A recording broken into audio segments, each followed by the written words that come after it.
This video will demonstrate the placement of the oropharyngeal airway, or OPA, when two providers are available. All esophageal airways require the patient to have no gag reflex.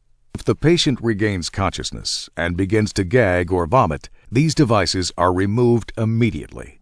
Extubation of esophageal airways almost always causes vomiting or regurgitation.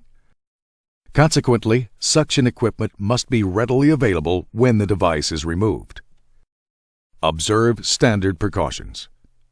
The first provider brings the patient's head and neck into a neutral inline position and maintains stabilization while opening the patient's airway with a trauma jaw thrust maneuver. The second provider selects and measures for a properly sized OPA. The accompanying illustration shows a workable method for measuring the OPA. The distance from the corner of the patient's mouth to the earlobe is a good estimate for proper size. The second provider opens the patient's airway with the chin lift maneuver.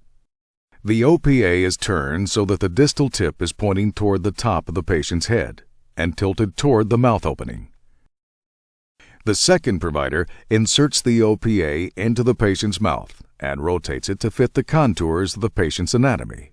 The second provider rotates the OPA until its inside curve is resting against the patient's tongue and holding the tongue out of the posterior pharynx. The flanges of the OPA should be resting against the outside surface of the patient's teeth.